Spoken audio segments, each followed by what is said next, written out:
Welcome back to Rts Share Tea, where respiratory therapists live out loud. With me, your host, Linda Fry, the Asthma Lady. Yes, thank you so much, guys, for returning back. Thank you to anybody new. And I just want to say thank you guys for supporting me and Rts Share Tea. Remember, we are growing together. All right, guys, so hang in there with me. So today we are talking about asthma. Right? I'm the asthma lady. It's my bread and butter. So that's what I do. That's what I talk about. All right, so today we are talking about requests you can make as someone that has asthma, or how you can guide your patients that have asthma in regards to housing or any issues they're having with their landlord in the condition of the home. But before we go into that, please remember to like, share, and subscribe. We are here on Google Podcasts every Wednesday, 6 p.m. Eastern Time, and we are on YouTube every Thursday at whatever time I make it happen. All right, guys, so no shade to me. Yes, okay, so asthma, as we all know, is a chronic lung disease. It is considered a disability in this country, all right? And when I say that, I mean it in the fact that if you have bad asthma, severe asthma, where it limits you from going to work, or just you have decreased quality of life where you can't do things the way you're supposed to, you are covered by the Americans with Disability Act. Okay, so that act, it is a federal civil law. So what does that mean? Means that you have rights. Your patient has rights with those that have bad asthma. All right, so this is important when it comes to public agencies. So what that means is, if your patient or you live in public housing and you have bad asthma, and the conditions of the home is contributing to your asthma, like, you can put this in writing, request in writing to be accommodated. All right, and what does accommodation mean? All right, so we are not talking about like hotel accommodations. Don't let your patients get carried away.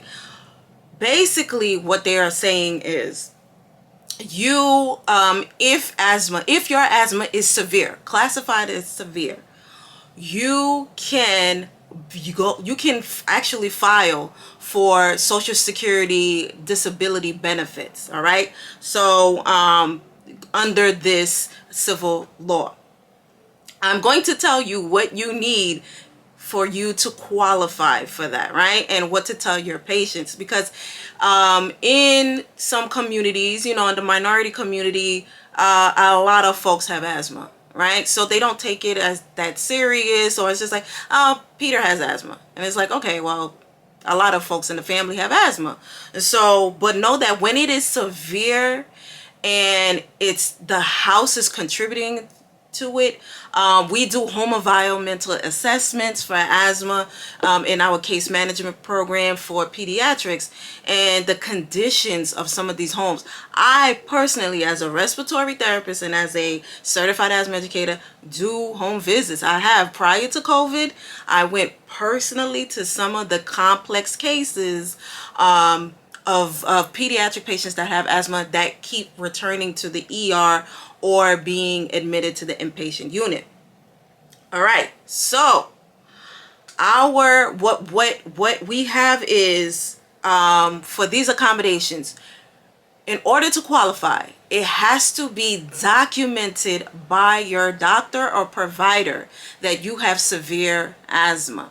Okay, and so they're gonna want to know that spirometry or the breathing test will have to be included to show that, okay, that your asthma is severe and that it is limiting you in your daily activities. All right, so if you can prove this, you can qualify for Social Security benefits, and you can talk to the landlord. You can go to the landlord.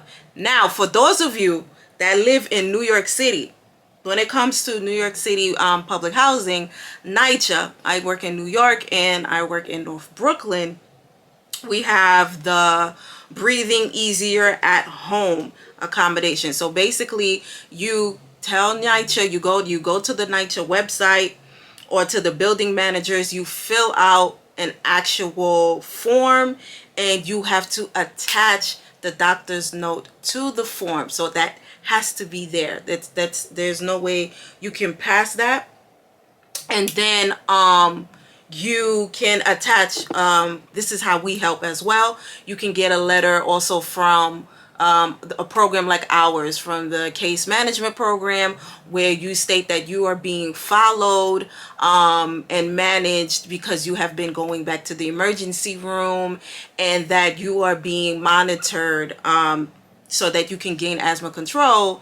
And we will also back the patient or the person up to help them with accommodations. Now, what is considered an accommodation under this policy is they can allow you to have an extra air conditioner or air purifier. You know, there's some buildings that they have a limit on how many units they can have in the apartment. If it's mold, they can relocate you for a certain amount of days until your apartment has been the mold has been remediated, or they can actually move you completely if it's just that bad and the apartment is a wrap. Okay, so we've seen some really bad apartments, and this is our when it comes to NYCHA and public housing, this is our Hail Mary. I think I hope my husband don't drag me for saying that. That's a football term, and I hope I'm using it the right way because he's a football fan. Okay, so now, when it comes to these rights, just know that you can get accommodated, but it is not a easy. It's not a one-time, like just send a letter and that's it. You do have to follow up with the actual keeping up to date. How many times you've been to the emergency room, or little Johnny has been admitted for asthma. Okay, guys. So, and we want to make sure that we coach our patients the right way to speak up for themselves, and that they are a part of their own safe self-management. And that's why I like to share tips like these, because patients don't know a lot about these types of rights where they can advocate for themselves, or you can even advocate for them and help them to remediate these triggers in the home. We have homes in urban settings where we have pests in the home, we have mold, and the conditions are just terrible. And it is unfortunate that a lot of patients that deal with social economical issues and barriers, they are hanging on to these apartments and living conditions because they fear homelessness, or they have even been homeless, and they may not be telling you that. All right, guys. So anyway, I hope you learned something here today. If you don't know, well, now you know. Okay, asthma is considered a disability if it is severe enough to the point where the quality of your life has been decreased, or you're not able to function basically the way you're supposed to, right? So which is a disability. Okay, guys, under those circumstances. So thank you so much for being here with me today. And remember, we are here every Wednesday on Google Podcasts and every Thursday on YouTube. And remember, guys, to invest in yourself and to only compete with yesterday's version of you. All right, guys. Bye.